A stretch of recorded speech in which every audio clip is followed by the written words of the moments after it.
If you need a pick-me-up to end off the work week, just come on down here to the Cherry Blossom Festival. I'm having a blast here on the merry-go-round, but we're all here for the weather, not to watch me have fun. Temperature-wise, we've got 70s on the way. I love to say that here in winter in Middle Georgia. We're going to see the exposed bottom of this building here. I don't want to get any closer because I don't want to be the next Wicked Witch of the West here in this Oz-looking scene. So if these cells manage to maintain their strength and just go the direction they're going with the same speed and the same kind of energy, this is the timeline of when these areas will be seeing these systems. Comes to the battle between the clouds and the sunshine, which one wins this weekend? That's the question on our minds this Friday evening, and the man with the answer, meteorologist Joe Speir, joins us now. Hey, Joe.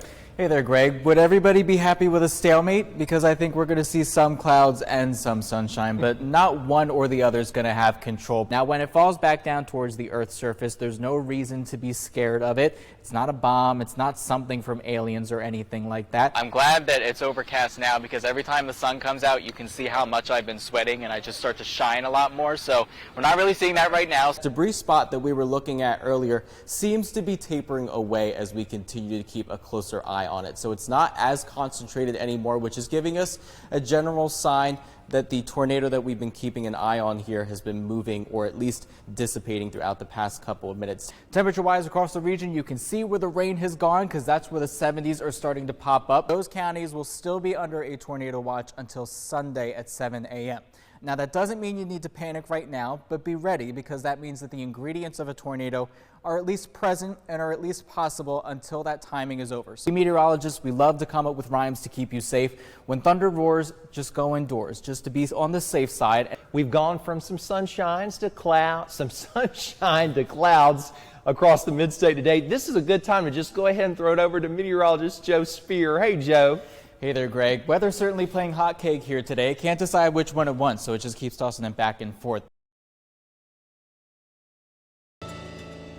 10:21, I'm Joe Speir here in the WGXA Skywatch Weather Center. Definitely a hot one outside here this weekend to end off the weekend. This is what Middle Georgia did today in terms of our high temperatures.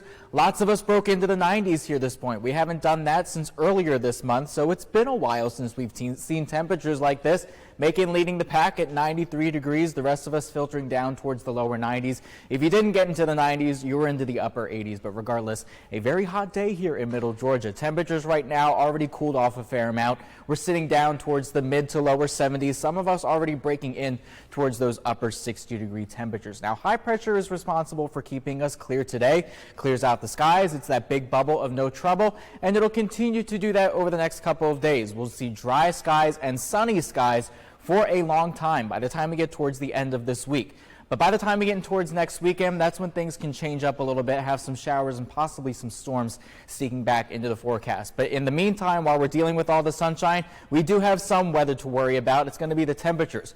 We are now past our hottest point of the year. That was today, May 23rd, got up to 93 degrees. Many of the hottest points of the year have actually happened this month. The only one that didn't was on April 13th, got to 89 degrees. That's ranked third. But this list could change entirely over the next couple of days. Why is that? Well, just because in the next 5 days, we'll see temperatures higher than 93 degrees. Starting tomorrow, we're back towards the mid-90s, pushing closer towards the upper 90s by the time we get closer towards Thursday. Getting close to 100 degrees, but probably won't break the century mark in the thermometer. And even the days after that, likely staying above average. Average this time of year is going to be 87 degrees. We get close to it, closer towards the end of the month, but we still don't get there into the below average zone. We'll stay towards the warmer spot by the time we break into June. So, dew point wise, at least it's not going to be a humid heat. It's going to be a dry heat. We'll be in towards the comfortable zone all the way for the remainder of this work week. So the bottom line of what we're expecting for this week, temperatures are going to stay way above average, likely the hottest point of the year coming up. Lots of sunshine. You might just see a passing cloud or two. The humidity is staying low. So again, it's going to be a dry heat, not going to be humid outside, and the storm and shower chances are going to return for next weekend. So put it all together into the 10-day forecast. All that sunshine, temperatures towards the upper 90s, and there's those storm chances pushing in towards the weekend. And your fishing game forecast brought to you by Harrison's Body Shop. We're in the good range at 12:40 a.m. and 12:40 p.m. There's more coming up after this break.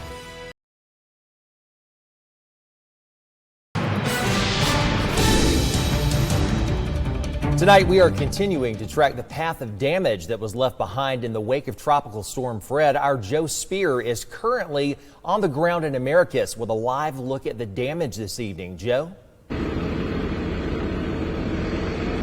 That's right, Greg. I'm here in Sumter County along Wanda Way here, taking a look at a tornado that's possibly moved through the area, leaving a totally destructive path. I'm here with a resident who's been here for a couple decades. This is Rodney Johnson joining me here right now, and he was here during the tornado. So, Rodney, tell me what it was like in the early morning hours this morning. Well, it was about 1:30. I got up. I was up and went to the restroom, come back, and I heard the rain and wind blowing hard, and it got really hard. And after that, it just got quiet for a few seconds. And after a few seconds, that's when it hit. No warning, no nothing. It didn't last a long time, maybe 2 minutes at the most. Not long, but as you see, it did all of this damage in that quick of a time. And so what were emotions like first stepping out of the house and seeing not just the streets, but everywhere around you? At night, you couldn't really see, but when we came out this morning and looked, the only thing that we can say is, thank you, Lord, that didn't nobody get hurt. So now we're in Rodney's backyard here, and Rodney, tell me, what did the scene used to look like? Because now we're just seeing, this is what looks to be the actual track of the tornado right now. I used to can come out my back door and can't even see no houses over here. Now, I can see the other neighborhood on the other road. It cleared out this path right here all the way down. And that small of a time, just those couple of minutes, it did all of this, And I'm just glad it didn't stay down long, because it really would have been bad, So Lord have mercy on us, Have you gotten the chance to go out and see what the rest of the community, the neighborhood looks like? I walked a little bit, but it was so many power lines down, and we didn't want to make sure they wasn't hot or nothing. The line, so we just kind of stayed in the area. We walked a little bit to make sure our neighbor was okay, but thank God everybody was safe. Yeah. So several years ago, we had another tornado pass through Sumter County over towards Americus, destroyed a hospital. Compare and contrast what we've seen between that one and what we've seen here.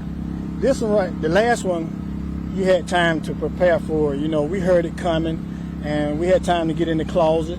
But this one right here, it hit immediately. It's just like it came out of nowhere, and this one was more intense, So it's just amazing like I said, it's amazing that the damage it did in that small amount of time. Yeah. So. All right, well, thank you very much, Rodney. We're glad that you're safe, and we hope everything turns out okay for you. We're going to continue to keep you updated on what Tropical Depression Fred is continuing to do. We're going to get more of a look of what the community looks like here after this possible tornado has touched down. We don't have an official rating just quite yet. We still have to wait for the National Weather Service to come out and make that official survey. But again, in the meantime, we're going to continue to showcase here this community and continue to update you on what possible tornado damage, whatever else we're seeing here in Sumter County. Greg?